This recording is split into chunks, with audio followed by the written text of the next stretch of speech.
श्री शिवाय नमस्तुभ्यम। पुरुषोत्तम महीने की पंचमी दुर्लभ है। ऐसे में इस पंचमी पर बहुत विशेष कार्य गुरु जी द्वारा हमें बताए गए हैं और शास्त्रों में भी कुछ उपाय पुरुषोत्तम पंचमी के वर्णित हैं। आइए उन सभी की जानकारी इस वीडियो में आपको प्रदान करते हैं। साथ ही आपको क्या दान करना है, चने की दाल का उपाय इत्यादि की भी जानकारी, तुलसी की भी जानकारी इसी वीडियो में आपको प्राप्त होगी।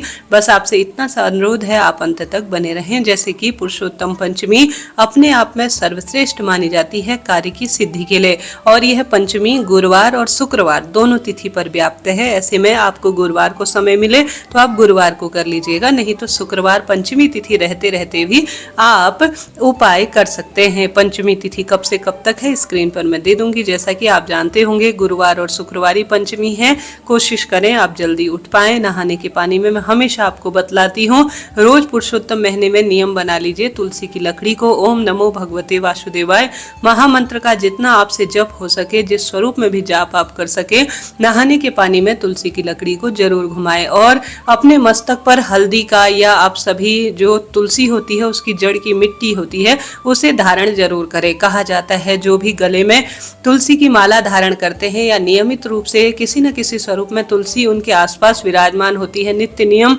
तुलसी पूजन जिस घर में होता है वह बैकुंठ लोक का वासी होता है। ऐसे में जो पंचमी तिथि होती है वह दुर्लभ होती है। ऐसे में आप सभी को जल्दी उठना है और यह कार्य करना है। और गुरुवारी पंचमी है, शुक्रवारी पंचमी है।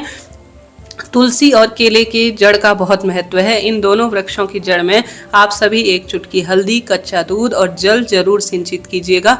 एक चुटकी आप हल्दी डालकर दीपदान भी केले और जो हमारे पास जो तुलसी होती है उसकी जड़ में दीपदान जरूर करें और परिक्रमा भी जरूर से कीजिएगा। ज़्यादा कुछ नहीं कर सकते तो यह छोटा सा काम तो पुरुषोत्तम पंचमी के दिन सभी को करना चाहिए। सूर्य भगवान को उसके बाद जल चढ़ाएं, क्योंकि जब सूर्य भगवान की रोशनी धरती पर पड़ जाए ना तो जल चढ़ाना ज़्यादा उपयोगी और श्रेष्ठ माना जाता है। अब गुरु जी द्वारा एक पुरुषोत्तम पंचमी का सर्वश्रेष्ठ उपाय बताया गया है, उसे आपको जल्दी से बता दूं, फिर अन्य उपाय की जानकारी दूंगी।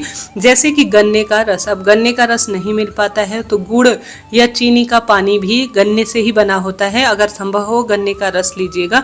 पुरुषोत्तम महीने की पंचमी पर ही यह उपाय किया जाता है और कभी नहीं किया जाता, तो 3 साल में एक बार आने वाली यह पंचमी दुर्लभ है। गन्ने का रस या आप सभी चीनी या गुड़ के रस को किसी कटोरी में घोल लीजिए, अपना नाम गोत्र बोल लीजिएगा और 5 बार या 7 बार आप सभी को तुलसी में दीप दान कर अपने घर की तुलसी में अपने दाहिने हाथ में आप अपना नाम गोत्र बोलकर धन प्राप्ति सुख सौभाग्य के लिए जरूर से गन्ने के रस को तुलसी की जड़ में समर्पित करें। या तो 5 बार करें या 7 बार करें। सरल उपाय है, कोई एक व्यक्ति कर सकता है, कोई दिक्कत की बात नहीं है। तो इस कार्य को आप जरूर करें। दूसरा उपाय जो कि पुरुषोत्तम पंचमी के दिन ही खास तौर पर किया जाता है, वह किया जाता है इत्र। गुरु जी हम सभी को बताते हैं कि इत्र में अगर आप पुष्प में इत्र लगाकर शिवलिंग पर समर्पित करते हैं तो यह भी बहुत सुंदर कार्य माना जाता है पुरुषोत्तम पंचमी का, तो यह आप कर सकते हैं। इसके साथ साथ आप क्या दान कर सकते हैं पुरुषोत्तम पंचमी के दिन, जैसा कि यह पुरुषोत्तम महीने का 19वां दिन है। कई लोग प्रथम दिन से, जैसे पूर्णिमा से पूर्णिमा, या कई लोग प्रतिपदा से प्रतिपदा करते हैं, तो कई लोग 19वें दिन के हिसाब से दान करेंगे। तो आज गुलाब के, लाल गुलाब के जो पुष्प हैं उनके दान की महत्वता गुरुजी ने बताई है। अगर संभव हो 19वें दिन के हिसाब से आप यह दान करें, नहीं तो 20वें दिन के हिसाब से दान कर रहे हैं तो चने की दाल का दान करें।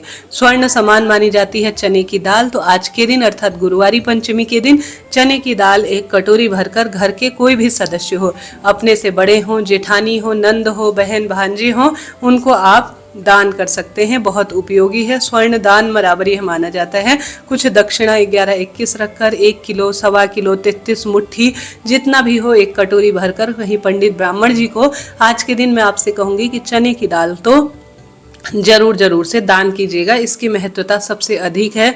गौ माता को भी गुड़ और चना आपको जरूर खिलाना है, इसके भी अनंत गुना लाभ देखे गए हैं। तो एक तो गन्ने के रस वाला उपाय कर लीजिएगा, एक पुष्प में इत्र लगाकर शिवलिंग पर चढ़ाने का उपाय कीजिएगा और साथ के साथ चने की दाल दान करने का भी उपाय आपको करना ही है। इसके साथ साथ पंच दीपक या तो पंचमुखी दीपक लगाएं गुरुवार पंचमी के दिन, बहुत कारगर उपाय है। पंच देवी देवताओं में कौन है?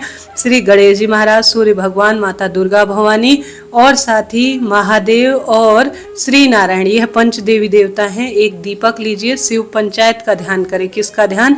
शिव पंचायत का ध्यान, क्योंकि यह सभी पंच देवी देवता हिंदू धर्म में प्रमुख हैं। इनकी पूजा बिना कोई भी कार्य की सिद्धि नहीं है। और ये पंच देवी देवता महादेव के मंदिर में पंचमी तिथि पर विराजमान होते हैं। अपने घर पर या महादेव के मंदिर में एक दीपक लीजिए।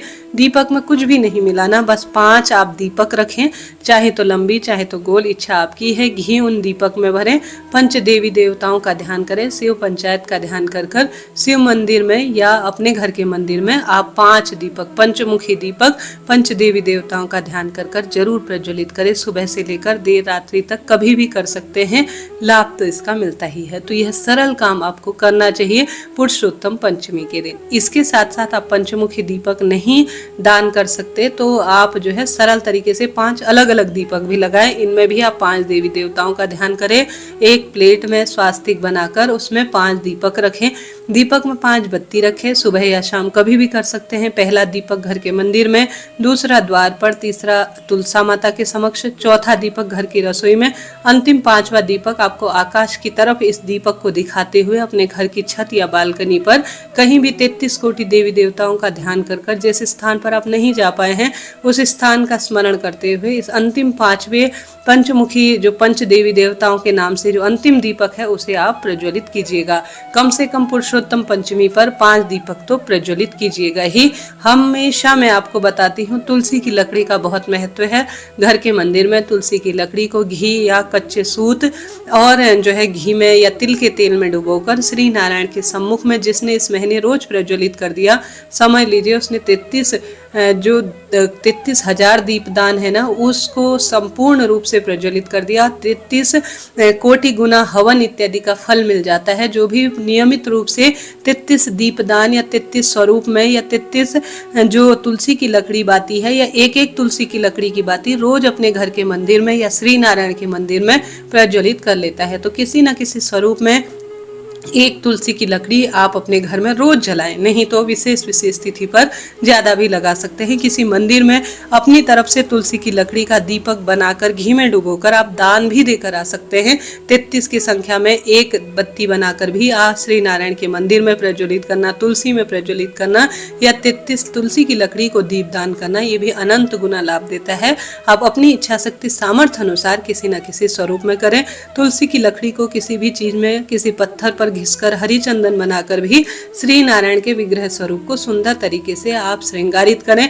उसी तुलसी की लकड़ी को आप जब हरी चंदन बना लेंगे तो उसी लकड़ी में से थोड़ा चंदन बच जाए तो अपने मस्तक पर भी जरूर धारण करें। यह सरल काम है परंतु इसके लाभ अनगिनत है। अब चने की दाल का उपाय आपको कैसे करना है, जैसा कि आप सभी को एक जल का लोटा लेना है। जल के लोटे में केदारेश्वर महादेव की जय, बृहस्पतिश्वर महादेव की जय कहते हुए जल के लोटे में थोड़ा चंदन मिलाना है और पीला पुष्प लेना है। एक गुड़ का टुकड़ा लेना है। घर के मंदिर में या महादेव के मंदिर में बृहस्पतिश्वर महादेव की जय, केदारेश्वर महादेव की जय कहते हुए थोड़ा सा आपको लेना है पीले चने की दाल, भले ही भीगी हुई अवस्था में हो या किसी भी स्वरूप में आपको लेनी है। आपको अपने घर के मंदिर में पहले दीपक प्रज्वलित करना है और उसके बाद जो आपने सामग्री जल के लोटे में मिलाई है उसे शिवलिंग पर चढ़ाना है। फिर अपने दाहिने हाथ में चने की दाल लेकर आपको शिवलिंग पर समर्पित कर देना है। इसके तो इतने अनंत गुना लाभ है ना कि चमत्कार खुली आंखों से होता है। करिएगा, लाभ तो किसी न किसी स्वरूप में होना ही है। तो यह शिवलिंग पर दिव्य प्रयोग आप चने की दाल का कीजिएगा, क्योंकि शिवलिंग पर जो चने की दाल बृहस्पतिश्वर महादेव और केदारेश्वर महादेव के नाम से इस श्रेष्ठ तिथि पर समर्पित करता है। समझ लीजिए उसने शिवलिंग पर स्वर्ण समर्पित कर दिया। तो सरल काम है, करिएगा। सरल तरीके से आप केला वृक्ष पूजन करें, दीप दान करें, शिव मंदिर की साफ सफाई करें, तुलसी की मंजरी सहित माला बनाकर श्री नारायण को समर्पित करें, बेलपत्र की माला महादेव को समर्पित करें। इनका तो लाभ ही लाभ है जी। दान पुण्य पूजा पाठ हर स्वरूप में सुख देती है। ओम नमो भगवते वासुदेवाय महामंत्र का ज्यादा से ज्यादा जप करें। करें, देवी देवताओं का ध्यान करें, जल का दान करें। इस समय हमारा गला किस तरह से सूखता है, इसी तरह से पशु पक्षी और जो अभी पेड़ लगे हुए हैं उनका भी किसी न किसी स्वरूप में जल की सबसे ज़्यादा आवश्यकता है।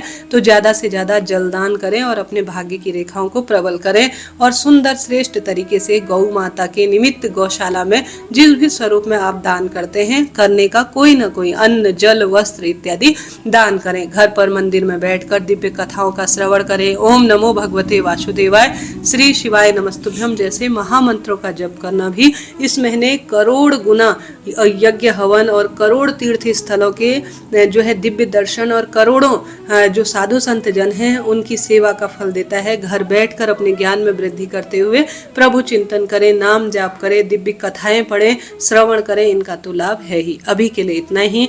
जरा सा भी वीडियो ज्ञानवर्धक उचित उपयोगी रहती हैं तो आप सभी कमेंट्स में प्रभु का नाम जाप करते हुए राधे राधे या श्री शिवाय नमस्तुभ्यम लिखें।